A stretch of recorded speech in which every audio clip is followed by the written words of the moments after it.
ఇందులో ఏం చేస్తారయ్యా అంటే జీవామృతము, జీవామృతమును జీవము, మొక్కల రక్షణకు మొక్కల వృద్ధికి కావాల్సినటువంటి అమృత రూపమైనటువంటి పేడ మూత్రం యొక్క మిశ్రమాన్ని వృద్ధి చేస్తారు. రెండవది బీజామృతము. బీజామృతము అనగా బీజము అంటే సీడ్స్, విత్తనాలు, పంటకు మూల కారణమైన విత్తనాలను శుద్ధి చేసే కార్యక్రమము. విత్తన శుద్ధి, క్షేత్రశుద్ధి అవసరం అంటారు. బీజశుద్ధి, క్షేత్రశుద్ధి అవసరం అంటారు. బీజములో ఉన్నటువంటి శిలీంధ్రములు మరియు హానికారక వ్యాధికారక బ్యాక్టీరియా, అంతేకాకుండా ఆ క్షేత్రములో ఉన్నటువంటి హానికారక సూక్ష్మక్రిములను కూడా నశింపజేసేందుకు బీజశుద్ధి చేయడం చాలా ముఖ్యము.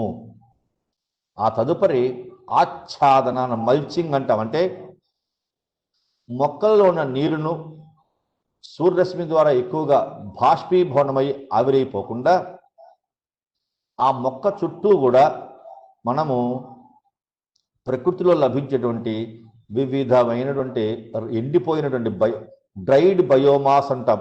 ఎండినటువంటి ఆకులు, అలములు మరియు ఇతరత్ర ప్రకృతి ద్వారా లభించేటువంటి పదార్థాలను వినియోగించి భూమిలోని నీరు ఆవిరి కాకుండా కాపాడుతాం. నాలుగవది వపాస, అంటే భూమిలో ఉన్న నీరును కాపాడటమే కాకుండా మొక్కలో ఉన్న నీరు కూడా ఎక్కువగా బాష్పీభవనము, ఇవాపరేషన్ అంటాం, ఆవిరైపోకుండా కూడా రక్షించుకోవడం. పెట్టుబడి లేని ప్రకృతి వ్యవసాయంలో ఉన్న 4 విభాగాలు: జీవామృతము, బీజామృతము, మల్చింగు, మాయిశ్చర్ కంట్రోల్. పెట్టుబడి లేని ఈ విధానంలో ఇవన్నీ పాటిస్తే గ్రామీణ భారతము సుసంపన్నమై శోభిల్లుతుంది అని పెద్దలు పేర్కొన్నారు. చూడండి, పెట్టుబడి లేని ప్రకృతి వ్యవసాయంలో ఎలా విధానాలు నడుస్తాయి. జీవామృతం, ensuring soil fertility through cow dung and cow urine based concoctions, అంటే రసాయనం ద్వారా వచ్చినటువంటి డికాక్షను, కషాయము అంటాం కంకాక్షన్ అంటే. రెండవది బీజామృతము. బీజామృతంలో విత్తన శుద్ధి, క్షేత్రశుద్ధి అన్నారు. Seed treatment with cow dung and urine based formulations. ఆవు పేడ, ఆవు మూత్రం ద్వారా చేసినటువంటి వివిధ పదార్థాలతో బీజాలను అంటే విత్తనాలను మరియు క్షేత్రాన్ని శుద్ధి చేయవచ్చు అన్నారు.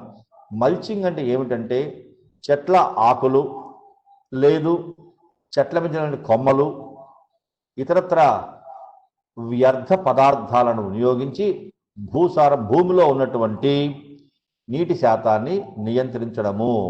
అదేవిధంగా వపాసా విధానంలో కొమ్మలలోని ఆకుల్లోని నీరు ఆవిరి కాకుండా నీడను ఏర్పాటు చేయడము. ఇవి 4 విభాగాలు. ఈ జీవామృతాన్ని ఎలా చేస్తారంటే 1:1 రేషియోలో ఆవు పేడను, ఆవు మూత్రాన్ని కలిపి దానికి తోడుగా అపరాల పిండి, శనగపిండిని 2 కేజీలు, బెల్లము 2 కేజీలు కలిపి ఈ మిశ్రమాన్ని బాగా కలియబెట్టి పెద్ద పెద్ద డ్రమ్ముల్లో ఉంచి గాలి సోకకుండా 48 గంటల పాటు, అంటే 2 రోజుల పాటు బాగా పులియబెట్టి ఆ తదుపరి వచ్చిన మిశ్రమాన్ని మనం చేలకు స్ప్రే చేసుకోవచ్చు లేదా సాగు చేసుకోవచ్చు. ఇది జీవామృతం. ఈ యొక్క జీవామృతం చేయడం ద్వారా మొక్కలకు వ్యాధి నిరోధక శక్తి బాగా వృద్ధి చెందుతుంది. ఎందుకంటే భారతదేశంలో ఆంధ్ర రాష్ట్రం ఒక భాగం అవుతే మన ఆంధ్రప్రదేశ్లో అధికంగా రసాయనాలు వాడే జిల్లాగా పేరుగాంచింది గుంటూరు, కృష్ణా, ఉభయ గోదావరి జిల్లాలు మాత్రమే. ఈ 4 జిల్లాల్లో అధికంగా రసాయన ఎరువులు వినియోగిస్తారని గణాంకాలు తెలుపుతున్నాయి. అదేవిధంగా ప్రకృతి వ్యవసాయం వైపు కూడా మొగ్గు చూపుతున్న జిల్లాలుగా పశ్చిమ గోదావరి జిల్లా అగ్రాసనంలో ఉంది. జీవామృతంలో కూడా ఇదే విధానమే, కాకపోతే ఇక్కడ విత్తన శుద్ధి చేయడం వల్ల విత్తనం యొక్క నాణ్యత స్వచ్ఛత పెంపొందింపబడుతుంది. విత్తనం ద్వారా కలిగే వ్యాధులు రాకుండా మనం కాపాడగలుగుతాము. ఆచ్ఛాదన, ఇందులో చెట్ల నుంచి రాలినటువంటి ఎండు పండుటాకులు మరియు కొమ్మలు లేదా వివిధ పంటల ద్వారా వ్యర్థాలుగా విసర్జించడం చేయడం పొట్టు, ఇవన్నీ ఉపయోగించి భూమిలోని నీరు ఆవిరి కాకుండా చేస్తాము. అంతేకాకుండా ఈ పదార్థాలు కూడా కాలక్రమేణా భూమిలో జీర్ణమైపోయి భూమి యొక్క సారాన్ని కూడా పెంపొందించే అవకాశం ఎంతైనా ఉంది. ఈ మల్చింగ్ విధానం ఉపాస విధానంలో నీళ్లు అధికంగా అవసరమవుతాయి మొక్కకు అనుకుంటాం, కానీ అది వాస్తవం కాదు. మొక్కలు వ్రేళ్ల ద్వారా అధికంగా నీరు పీలుస్తాయి. అందుచేత ప్రతి పంటకు నీరు అవసరం అనుకున్నటువంటి అపోహను తొలగిస్తూ, అయ్యా భూమి నుంచి కొద్దిపాటి నీరు సరిపోతుంది, కానీ మొక్కల యొక్క ఆకుల నుండి నీరు ఆవిరి కాకుండా సూర్యరశ్మి కొద్ది మేర మాత్రమే అందుబాటులో ఉంటూ మొక్క జీవితానికి కొద్ది లేతపాటి నీడ కూడా ఏర్పాటు చేసినట్లయితే బాష్పోత్సేహాన్ని నియంత్రించవచ్చు. అందువల్ల కూడా నీటి వినిమయాన్ని, నీటిని పంపు చేసేందుకు వాడే విద్యుత్ శక్తిని కూడా అదుపు చేయొచ్చు అని చెప్పారు. ఇవన్నీ మిశ్రమ సాగు చేసే పద్ధతుల ద్వారా కూడా భూసారాన్ని పెంపొందించవచ్చు అని చెప్పారు. కానీ ఇక్కడ మనం ఒక గోపోషకులుగా మనకు అవసరమైన విషయానికి మనము అనుకూలంగా ఉన్నట్లయితే మూపురము కలిగిన స్వదేశీ గోవుల యొక్క పేడ అత్యంత ఆవశ్యకంగా భావించాం. ఎందుకంటే మూపురం కలిగిన ఆవు యొక్క పేడలో ఎక్కువ మోతాదులో భూమికి మేలు చేసేటువంటి సూక్ష్మక్రిములు ఉన్నాయి. ఈ సూక్ష్మక్రిములు సంకర జాతి, విదేశీ జాతి గోవు పేడలో లేవు అని మనం గమనించాలి. 1 గ్రాము స్వదేశీ గోవు పేడలో 500 మిలియన్ల సూక్ష్మక్రిములు, మేలు చేసే సూక్ష్మక్రిములు ఉన్నాయి. అవి సంకర జాతి ఆవు పేడలో లేవు అని గణాంకాలు తెలియజేస్తున్నాయి. ఈ విధంగా మనము పెట్టుబడి లేని వ్యవసాయంలో స్వదేశీ గోవుల యొక్క ప్రాధాన్యత ఎంతైనా ఉంది అని తెలుసుకున్నాము. మరొక్కసారి గుర్తు చేస్తున్నాను, ఆర్గానిక్ ఫార్మింగ్, సేంద్రియ వ్యవసాయ విధానంలో ఏ పశుగణం యొక్క మలము మూత్రమైన వాడవచ్చు. కానీ పెట్టుబడి లేని ప్రకృతి వ్యవసాయంలో మాత్రము పెట్టుబడిని నియంత్రించేందుకు గాను ముఖ్యంగా మూపురమున్న గోవు యొక్క పేడ, మూత్రము మాత్రమే వినిమయం అవుతాయి. మూపురమున్న గోవుల లభ్యత లేని ఎడల మూపురం ఉన్నటువంటి వృషభరాసులు అంటే ఎద్దుల పేడనైనా వాడుకోవచ్చు, లేదా కనిష్టంగా గేదెల పేడనైనా వాడవచ్చు. కానీ విదేశీ మరియు సంకర జాతి గోవుల పేడ మాత్రం పనికిరాదు అని తెలుసుకోవాలి. అయితే ఆర్గానిక్ ఫార్మింగ్ అన్నది ఏమిటి? ఇటీవల సేంద్రియ వ్యవసాయము, సేంద్రియ పాడి పరిశ్రమ అన్నది బహుళ ప్రాచుర్యంలో ఉంది. ఎందుకనగా ఆర్గానిక్ పాలకు అధిక ధర చెల్లించి కొనుగోలు చేస్తూ ఉన్నాం.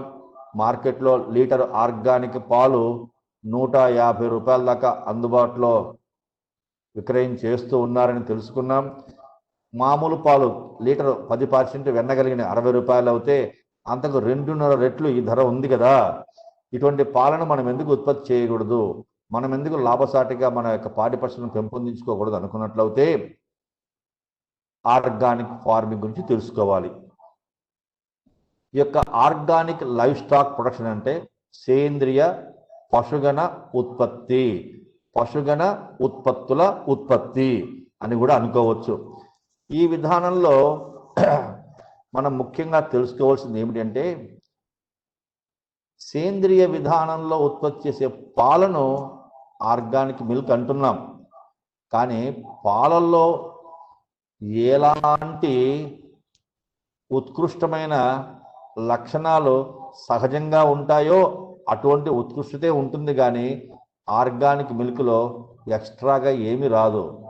కాకపోతే అసేంద్రియ విధానం ద్వారా, ఇనార్గానిక్ ఫార్మింగ్ సిస్టమ్స్ ద్వారా వచ్చేటువంటి వ్యాధికారక మిల్క్ రెసిడ్యువరీ ఎఫెక్ట్స్ అంటాం, పాల అవశేషాలు దోషం ఎక్కువగా ఉంటాయి. అసేంద్రియ విధానంలో యాంటీబయాటిక్ రెసిడ్యూస్ ఉంటాయి, ఆర్గనో ఫాస్ఫరస్ కాంపౌండ్స్ ఉంటాయి, అని చేలగొట్టే వివిధ రసాయన పదార్థాల యొక్క వ్యర్థాలు, వ్యాధిగ్రస్తమైన పశువులను సంరక్షించేందుకు వాడే వివిధ చికిత్సోపయోగమైన మందుల యొక్క అవశేషాలు, వివిధ వ్యాక్సిన్ల యొక్క అవశేషాలు, ఇవన్నీ అందుబాటులో ఉంటాయి.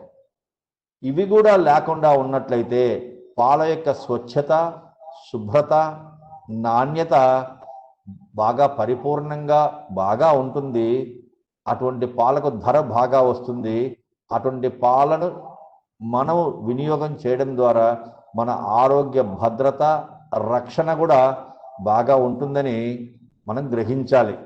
అందుచేత ఎన్నడో పూర్వీకులు ప్రాక్టీస్ చేసినటువంటి ఆర్గానిక్ ఫార్మింగ్ను తిరిగి ఈనాడు మనము మరల గౌరవిస్తున్నాము, ఆదరిస్తున్నాము. ఓల్డ్ ఈజ్ ఆల్వేస్ గోల్డ్ అని పెద్దలు అన్నట్టుగా సనాతన సాంప్రదాయ వ్యవసాయ పోకడలను గౌరవిస్తూ తదనుగుణంగా సేంద్రియ విధానం ద్వారా లభించినటువంటి వ్యవసాయ వ్యర్థాలను, వ్యవసాయ ఉత్పత్తులను మన గోమాతలకు అందిస్తూ ఆ మూగజీవుల యొక్క ఆరోగ్యాన్ని కూడా రక్షించుకుంటూ మనము భావితరాలకు ఇటువంటి సుసంపన్నమైన వారసత్వ సంపదను అందించాలన్నది మనందరం కూడా తెలుసుకోవాల్సినటువంటి విషయము. పాల యొక్క కాంపోజిషన్ అంటాం. పాల యొక్క సమగ్రత, సారూప్యత ఒకే విధంగా ఉన్నప్పటికీ ఆర్గానిక్ అని ఎలా పిలవగలుగుతున్నాము అంటే పాలను ఉత్పత్తి చేసేటువంటి విధానాన్ని మనము ఒక క్రమరీతిలో, అభిలషణీయమైన పద్ధతి ద్వారా, ఆరోగ్యకరమైన రీతిలో, ఒత్తిడి లేని వాతావరణములో, స్వేచ్ఛాయుత, అనుకూలిత, భావ ప్రకటిత వాతావరణంలో ఉత్పత్తి చేస్తూ ఉన్నాము.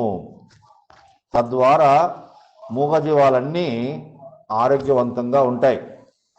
ఎందుకంటే సేంద్రియ పాడి పరిశ్రమ లక్ష్య ఆధారిత నిబంధనలతో కూడిన ఒక ఉత్పత్తి వ్యవస్థ. ఇందులో రైతులు తమ పరిస్థితులకు అనుగుణంగా సేంద్రియ వ్యవస్థ సమగ్రతను రక్షిస్తూ ఉంటారు.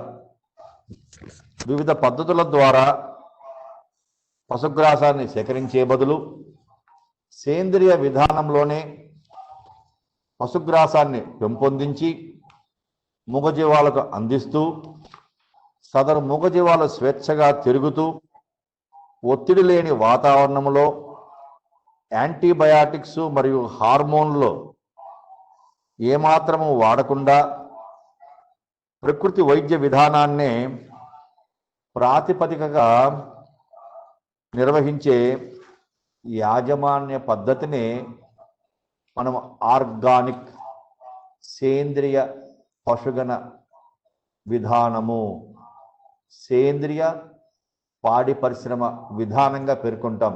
ఇది ఒక పద్ధతి మాత్రమే, కానీ అంతిమంగా లభించే పాలను మాత్రం ఆర్గానిక్ మిల్క్ అని మనం పేర్కొనలేము. అంటే ఉత్పాదకంగా మిగిలే పదార్థం ఆర్గానిక్ సేంద్రియం అయినప్పటికీ కూడా సదరు విధానం మొత్తము ఆర్గానిక్ సేంద్రియ విధానంగా పేర్కొంటాము. ఒక లభించిన పదార్థం మాత్రమే కాదు. ఎందుకంటే ఈ విధానంలో pesticides, insecticides, fertilisers, chemicals, antibiotics ఇటువంటివి ఏవి కూడా వాడడం లేదు. వాటి ద్వారా సంక్రమించేటువంటి వివిధ హానికారక పదార్థాలు, రసాయన అవశేషాలు మానవుని శరీరంలోకి ప్రవేశించే అవకాశము లేదు. తద్వారా దేహం యొక్క శరీర వ్యవస్థలన్నీ సజావుగా పనిచేస్తాయి. there is no toxic effects of pesticides, insecticides, fertilizers, chemicals and antibiotics. So one should not be fear of such organophosphorus compounds. మరొక మాట చెప్పుకోవాలంటే ఆరోగ్యమే మహాభాగ్యం కావున మంచి ఆరోగ్యవంతమైనటువంటి పశుగ్రాసాలను, పశు దానాలను, మంచి నీటిని,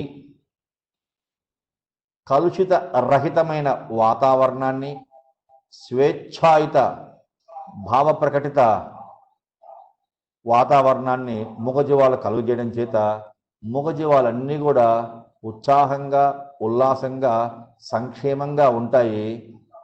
తద్వారా వాటి యొక్క పాల ఉత్పత్తి కానీ, పనితీరు కానీ బాగా ఉంటుంది అని పెద్దలు సశాస్త్రీయంగా నిరూపించారు. అంతేకాకుండా ఈ ఆర్గానిక్ ఫార్మింగ్ విధానంలో ఉత్పత్తి చేసే పాలు మంచి రుచికరంగాను, ఆరోగ్యవంతంగాను, సమగ్రంగాను ఉంటాయని పెద్దలు పేర్కొన్నారు. ఇటీవలి కాలంలో ఆరోగ్యం పట్ల ప్రతి ఒక్కరికి అత్యంత శ్రద్ధాభక్తులు అధికమయ్యాయి. ఆరోగ్యాన్ని పరిరక్షించుకోవాలన్నటువంటి విషయాన్ని గమనించారు. కాబట్టి స్వచ్ఛమైన, శుభ్రమైన, ఆరోగ్య సంరక్షకమైనటువంటి పాలు, పాల పదార్థాలకు అనునిత్యము మార్కెట్లో మంచి గిరాకీ డిమాండ్ ఉంది. కాబట్టి అటువంటి పాలకు, పాల పదార్థాలకు అధిక ధరను చెల్లించేందుకు కూడా ఎవరు కూడా వెనకాడరు అని మనం గమనించాలి. ఈ మొత్తం వ్యవస్థనే మనం ఆర్గానిక్ ఫార్మింగ్గా, సేంద్రియ విధానంగా పేర్కొంటూ ఉంటాం. కాబట్టి ఇందులో ఎలాంటి దుష్పరిణామాలు కూడా సంభవించవు. అందుచేత ఇటువంటి పదార్థాలను మనం బహిరంగ మార్కెట్లో అమ్ముతున్నప్పుడు ఆర్గానికల్లీ గ్రోన్ అంటే సేంద్రియ విధానంలో పెంపొందింపబడినవి లేదా ఆర్గానికల్లీ ప్రొడ్యూస్డ్ సేంద్రియ విధానంలో ఉత్పత్తి చేయబడినవి అనేటువంటి ఒక సర్వజనాకర్షకమైనటువంటి ఆమోదిత ముద్రను కూడా వేసి అమ్ముకోవడం చాలా లాభదాయకంగా ఉంటుందని పెద్దలు పేర్కొన్నారు. ఒకసారి మనం ప్రకృతిలో జరిగేటువంటి వివిధ పరిణామాలను సేంద్రియ విధానంలో ఎలా మనము అన్వయించుకోవచ్చో ఆలోచించినట్లయితే భూమి మరియు భూమి యొక్క సారాన్ని కాపాడేందుకు వర్మీ కంపోస్ట్ను వాడుకోవచ్చు. వర్మీ కంపోస్టును ఆవుల ద్వారా వచ్చిన పేడను వినియోగించి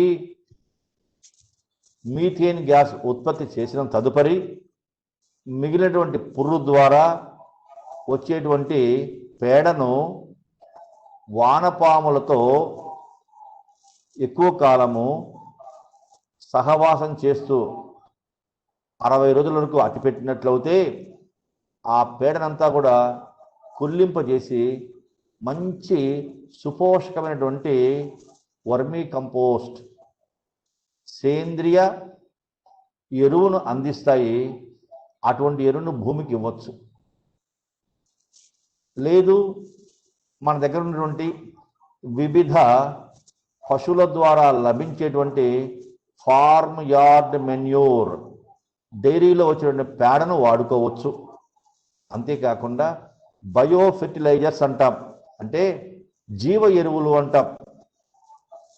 ఈ జీవ ఎరువులన్నీ కూడా మినుము, పెసర, జనుము, జీలుగా ఇటువంటి మొక్కలను పెంచి పూత దశలోనే కోసి పొలంలో తొక్కడం వల్ల భూసారాన్ని పెంపొందిస్తుంటాం. అటువంటి జీవ ఎరువులను కూడా వినియోగించుకోవచ్చు. లేదా మిశ్రమ పంటలను పెంపొందించడం ద్వారా, మిశ్రమ పంటల సాగు ద్వారా నత్రజని స్థాపించవచ్చు, భూసారాన్ని పెంపొందించవచ్చు. మరియు పంటకు కావాల్సినటువంటి మోతాదులో మొక్కను వ్యాధి నిరోధక ప్రతిరక్షకాలను పెంపొందింపజేస్తూ మంచి వృద్ధిని తీసుకురావచ్చు. తద్వారా భూమిని పరిరక్షించుకుంటాం. భూమి ద్వారా మొక్కకు లభించినటువంటి శక్తి ద్వారా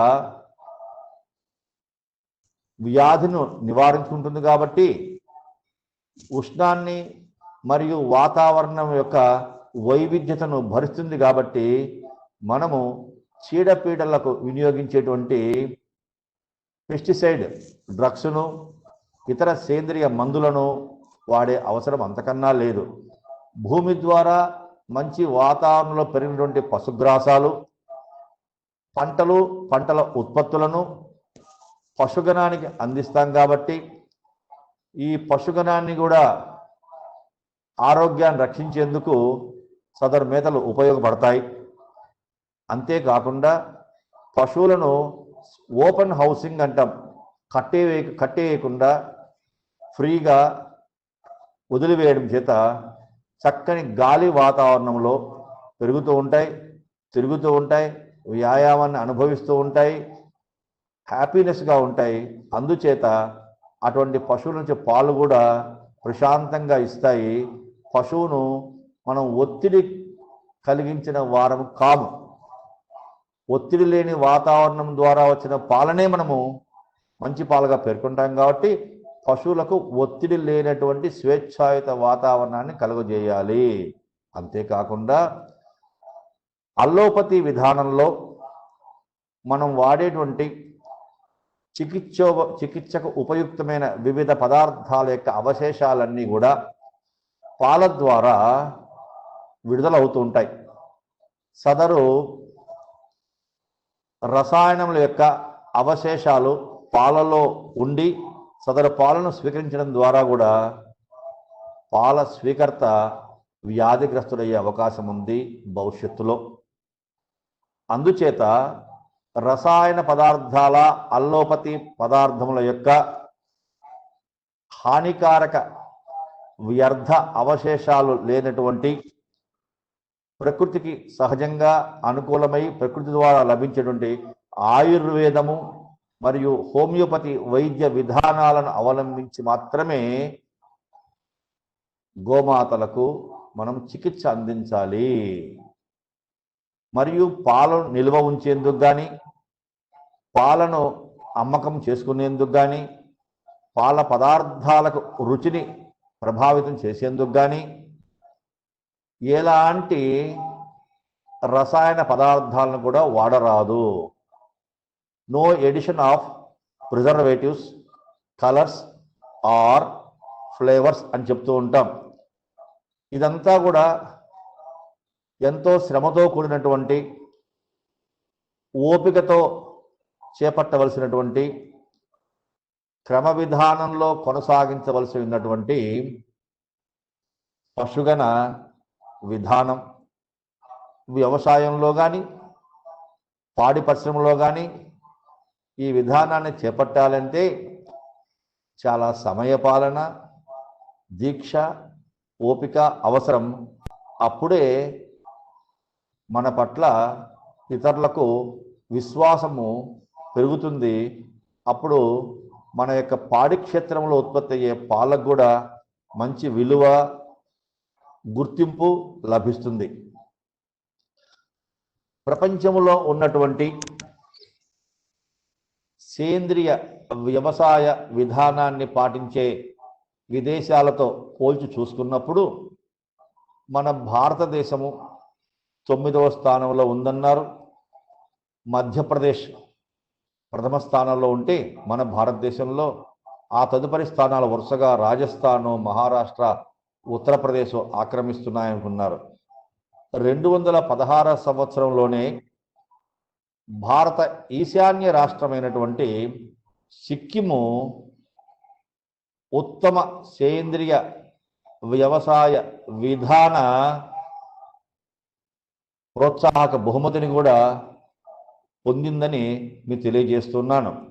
అయితే ఏ పద్ధతిలో ఎక్కువ ముందుగా పాటించారయ్యా అంటే ఆయిల్ సీడ్స్ నూనె విత్తనాల విభాగంలో సేంద్రియ విధానాన్ని అధికంగా పాటిస్తున్నారు. ఆ తదుపరి చెరకు, తృణధాన్యాలు, పీచు పదార్థాలు, అపరాలు, ఔషధ మొక్కల్లోనూ కూడా సేంద్రియ విధానాన్ని పాటిస్తున్నారని మనం తెలుసుకుంటున్నాం. ఇది ఎవరు నమ్ముతారు? ఈరోజు మనం బయట మార్కెట్లో నడుస్తూ ఉంటే సేంద్రియ చెరుకు రసం అమ్మబడును, సేంద్రియ బత్తాయి పండ్ల రసం అమ్మబడును అని బోర్డులు పెడుతూ గమనించడం జరిగింది. వారందరికీ సేంద్రియ విధానం గురించి తెలియకపోవడమో లేదు వారి ఉత్పత్తులను అధిక ధరకు విక్రయించుకోవాలనే యొక్క అత్యుత్సాహం వలనో అలా ప్రజలను ఆకర్షితులు చేయడం జరుగుతుంది. వాస్తవానికి ఇది మంచి పద్ధతి కాదు, అభిలషణీయము కాదు. ఎందుకంటే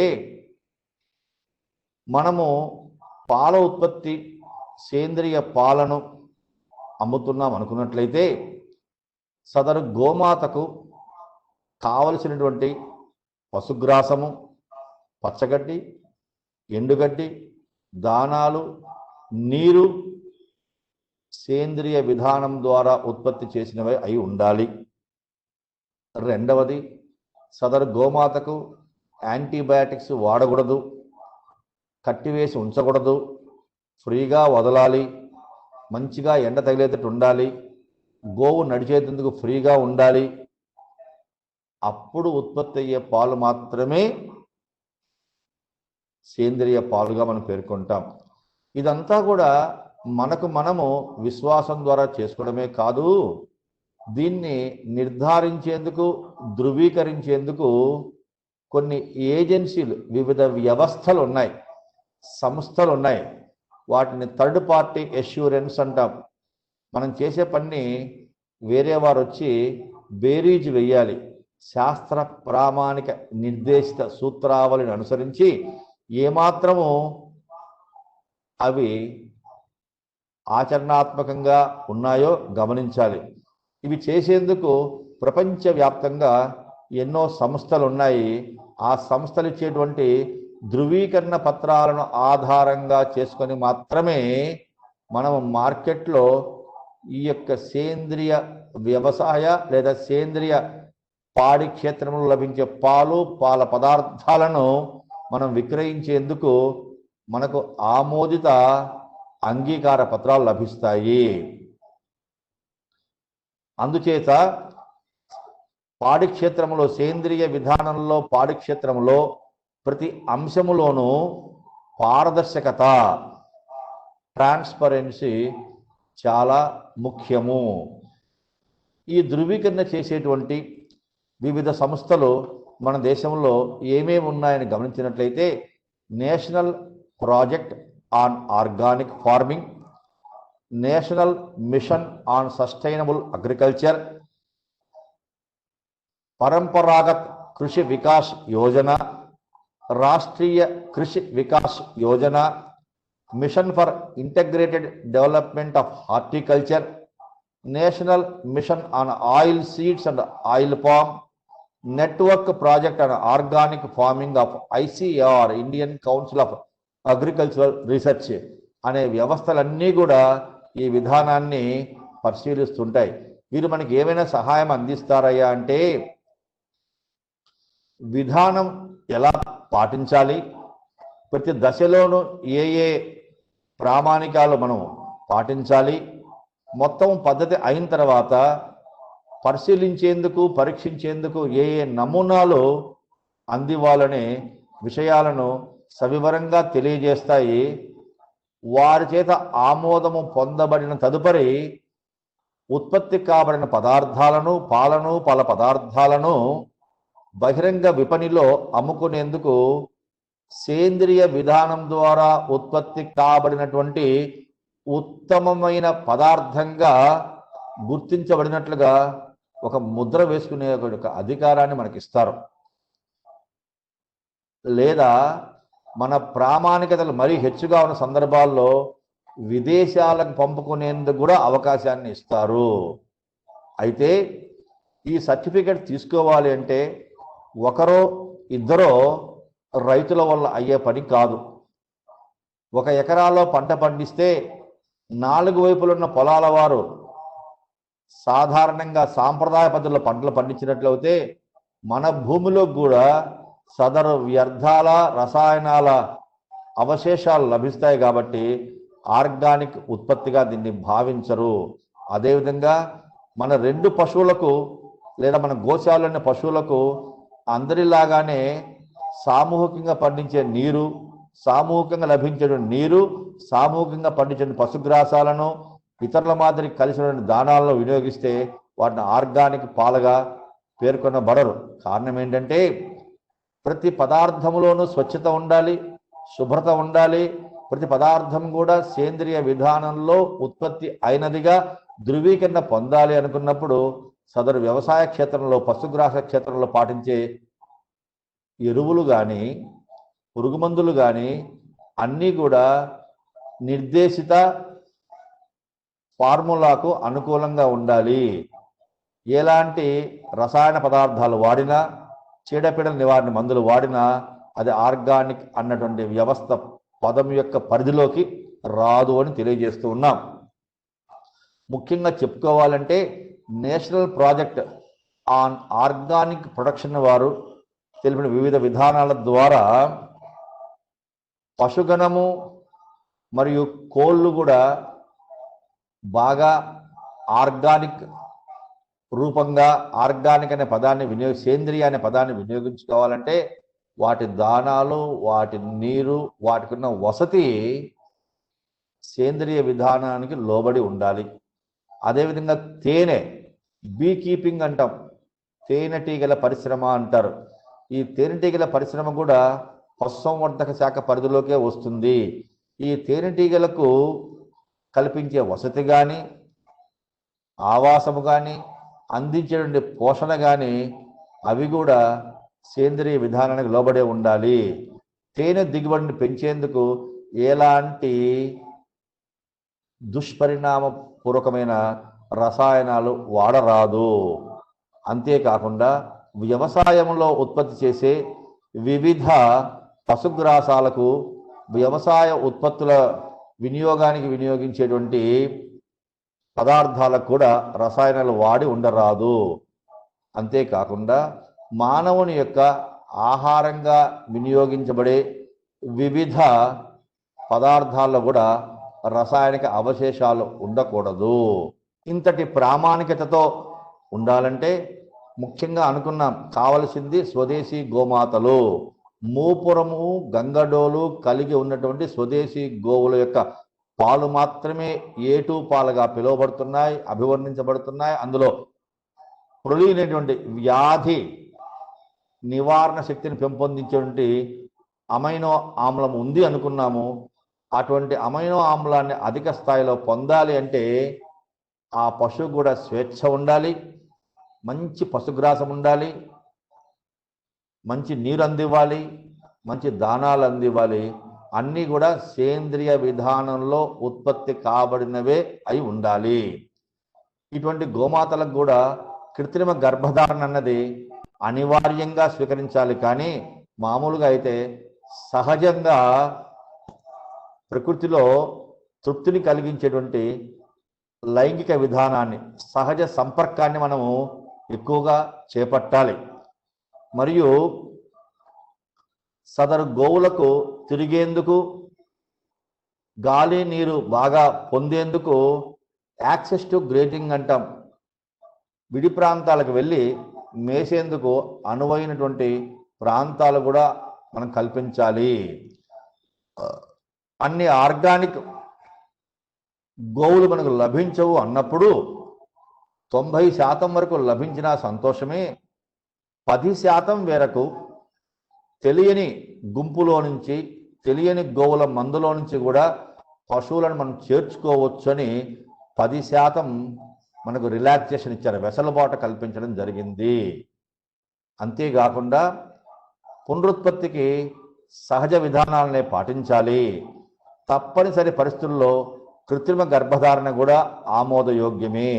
అయితే పశువుల్లో పిండ మార్పిడి పనికిరాదు.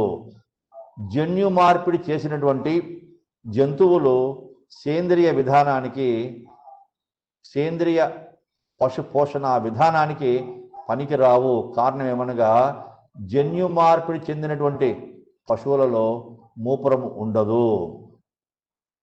ఇవన్నీ మనం పాటిస్తున్నట్టుగా, ఈ నియమాలను సక్రమంగా ఆచరిస్తున్నట్టుగా తెలియాలి అంటే సంబంధిత సంతతి రికార్డులు, పెడిగ్రీ రికార్డ్స్ అంటాం, లైవ్ స్టాక్ రిజిస్టర్, ఆ పశుగణాన్ని ఎక్కడ కొన్నాము, ఏ విధంగా మనం సంకరీకరణ చేశాం, దాని పాల దిగుబడి ఎలా ఉంది, దాని సంతతి యొక్క ప్రవర్తన నియమాలు ఏ విధంగా ఉంది, పోషక పదార్థాలను ఏ విధంగా సేకరించాము, ఆరోగ్య పరిస్థితి అనగా టీకాలు వేయడము, చికిత్స మరియు చికిత్స అందించిన తదుపరి ఎంతకాలానికి మనం తిరిగి పాలను పితికామన్న వివరాలు సవివరంగా ఉండాలి. సదరు గోమాతలకు అందించేటువంటి వసతి కూడా చాలా చక్కగా ఉండాలి, విశాలంగా ఉండాలి, ఫ్రీగా ఉండాలి, కట్టివేసి ఉండరాదు. ముఖ్యంగా ఇతర జాతి జంతువులతో అవి కలిసి తిరగరాదు. Social animal like cattle, sheep, buffalo should not be housed in the same group. ఒకే చోట అన్నిటినీ కలిపి ఉంచరాదు. ఇలా ఉంచినట్లయితే ఒక జీవి నుంచి మరొక జీవికి కూడా వ్యాధులు సంక్రమించే అవకాశం ఎంతైనా ఉంటుంది. అదేవిధంగా ఒక్కొక్క పశువుకు ఎంతెంత స్థలం ఇవ్వాలన్నది కూడా ఆర్గానిక్ ఫార్మింగ్ ద్వారా నిర్ణయించడం జరిగింది. ముఖ్యంగా చెప్పాలంటే పెద్ద పశువులకు, పాలిచ్చే ఆవులకు 6 చదరపు మీటర్ల స్థలం ఉండాలి. ఆబోతులకైతే 40 చదరపు మీటర్ల స్థలం ఉండాలి అని పేర్కొంటూ ఉన్నాయి. ఎప్పుడూ పెద్ద పెద్ద ఆబోతులైనప్పుడు, లేని ఎడల 30 చదరపు అడుగులైనా సరిపోతుంది అని పేర్కొన్నారు. అంతేకాకుండా దాదాపుగా ప్రకృతి నుంచి లభించే పదార్థాలతోనే పోషించాలి అనుకున్నాం. 80 నుంచి 85% వరకు ప్రకృతి నుంచి లభించే పదార్థాలే మేపాలి. ఆ తదుపరి 10 నుంచి 15% వరకు వెసులుబాటు ఇచ్చారు. అలా కాకుండా సముద్ర ఉత్పత్తులైన రొయ్యలు, చేపలు, లేదు కబేలాల ద్వారా లభించేటువంటి మాంస వ్యర్థ అవశేషాలను సంకరజాతి పశు పోషణలో వినియోగిస్తూ ఉంటారు. అటువంటి సముద్ర ఉత్పత్తులు, మాంస విక్రయ అవశేషాల పదార్థాలను ఏమాత్రము కూడా సేంద్రియ విధానంలో, సేంద్రియ పశు పోషణ చేసే పద్ధతిలో వినియోగించరాదని పేర్కొన్నారు. So no use of feed stuffs of animal origin. కృత్రిమంగా ఉత్పత్తి చేసినటువంటి యూరియా పదార్థాలు కూడా పనికిరావు. వైద్యానికి యాంటీబయాటిక్స్, కాక్సిడియోస్టాట్స్, ఇతర మందులు వాడరాదు. మరి ఎలా? ఒకవేళ ఏదైనా గోమాత తీవ్రమైనటువంటి అనారోగ్యానికి గురైన యెడల ఆరోగ్య సంరక్షణార్థము సదరు గోమాతకు అలోపతి వైద్య విధానం ద్వారా వాడవలసిన మందులన్నీ వాడి ఆరోగ్యాన్ని రక్షించుకోవచ్చు, గోమాతను సంరక్షించుకోవచ్చు, కాపాడుకోవచ్చు. అయితే ఆ సదరు గోమాత కొంతకాలం పాటు ఆర్గానిక్ హోదాను కోల్పోతుంది. ఒక సంవత్సరంలో 3 పర్యాయములు గనుక అలోపతి వైద్య విధాన ప్రక్రియలు గనుక సదరు గోమాతకు అందించి ఉన్నట్లయితే ఆ సంవత్సర కాలం అంతా సదరు గోమాత ఆర్గానిక్ హోదాను కోల్పోతుంది. అందుచేత వీలైనంత వరకు మంచి యాజమాన్యాన్ని పాటిస్తూ ప్రకృతి నుంచి లభించేటువంటి ఆయుర్వేద వైద్య విధానం ద్వారా లేదు హోమియోపతి వైద్య విధానం ద్వారా మనం సదరు గోవుల యొక్క ఆరోగ్యాన్ని రక్షించుకోవచ్చని కూడా పేర్కొనడం జరిగింది. మ్యూటిలేషన్ అంటాం, మార్పిడి చేయడం. కొన్ని పశువులకు తోకలు తీసివేయడం, కొన్ని పశువులకు పళ్ళు కత్తిరించడం, కొన్ని జీవాలకు ముక్కు కత్తిరించడం, కొన్నిటికి కొమ్ములు తీసేయడం, కొన్ని కొమ్ములకు అందాన్ని పెంపొందించే విధంగా రంగులు వేయడం చేస్తూ ఉంటారు. అటువంటి విషయాలు కూడా మంచివి కావు అని పెద్దలు పేర్కొనడం జరిగింది.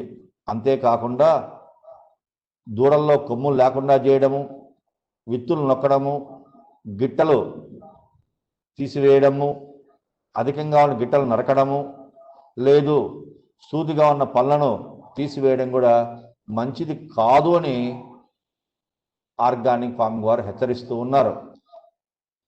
కనీసంగా అసేంద్రియ విధానం నుంచి సేంద్రియ విధానానికి మారాలి అన్నట్లయితే గోవుల విషయంలో 1 సంవత్సరం కాలమైనా ఉండాలి అనుకున్నారు. ముందుగా 3 సంవత్సరాలు అనుకున్నాం, ఇప్పుడు 1 సంవత్సరమైనా కనీసం ఉండాలి అనుకున్నారు. కారణం ఏంటండి అంటే అన్ని విధానాలు ప్రకృతికి అనుకూలంగా ఉన్నప్పుడు సంవత్సరం కాలముని మనము పరిగణించి మన దేశంలో సదరు ఉత్పత్తులు అమ్ముకునేందుకు అనువుగా ధృవీకరణ ఇస్తామని ప్రభుత్వం వారు రైతాంగం పట్ల ప్రేమతో వెసులుబాటు కల్పించారు. 4 వారాల వరకు కూడా తల్లి దగ్గర పాలు స్వీకరించేటువంటి దూడ కూడా ఆర్గానిక్ విధానంలోనికే వస్తుంది అని పేర్కొన్నారు. అయితే మాంసోత్పత్తుల గురించి మాట్లాడడము ఈ సందర్భంగా సముచితము కాదు అని వదిలేస్తూ ఉన్నాను. ఇండియాలో అమ్ముకోవాలి అంటే ఇండియా ఆర్గానిక్ అనేటువంటి ముద్రను మనకు అనుమతిస్తారు. మన దేశం లోపల సదరు ఉత్పత్తులను అమ్ముకోవచ్చు సంవత్సరం లోపు కన్వర్షన్ పీరియడ్ ఉన్నప్పుడు. 3 సంవత్సరాలు దాటి కన్వర్షన్ పీరియడ్ ఉన్నప్పుడు we can as well export the products to other countries, but the only limitation is our product should meet and should the needs and directions, guidelines, restrictions, regulations of that country where we are exporting the products. Then only the products are accepted. దాన్ని చాలా గొప్పగా అభివర్ణిస్తారు. 3 సంవత్సరాల పైబడి certification ఉన్నప్పుడు మాత్రమే రైతు మున్ముందుగా వెళ్ళి దరఖాస్తు చేసుకోవడము, receipt of application by any accredited organic certification body of farmers ఉంటారు. తర్వాత వారన్నీ పరిశీలించి రైతు ఏ ధృవీకరణ పత్రాలను సమర్పించవలసి ఉంటుందని పేర్కొంటారు. సదరు ధృవీకరణ పత్రాలన్నీ పరిశీలించిన మీదట ఎంత మేర చెల్లించవలసిన రుసుమునో పేర్కొంటారు.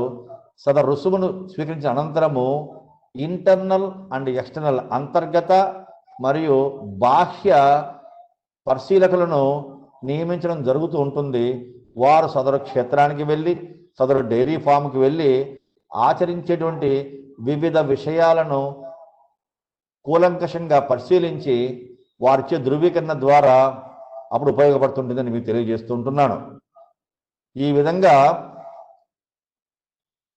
సేంద్రియ పశు క్షేత్రాలను పోషించినట్లయితే సదరు పాల యొక్క విలువ నాణ్యత పెరిగి ధర బాగా అందుబాటులో ఉంటుందని మీకందరికీ తెలియజేస్తూ స్వదేశీ గోమాతల పరిరక్షణే మన ధ్యేయంగా కంకణబద్ధులై మున్ముందుకు సాగాలని ఆకాంక్షిస్తూ ఆశీర్వదిస్తూ ఈరోజు సేంద్రియ విధానం పట్ల మీరందరూ సమున్నత ఓపికత విన్నందుకు ధన్యవాదాలు తెలియజేస్తూ ఉన్నాను.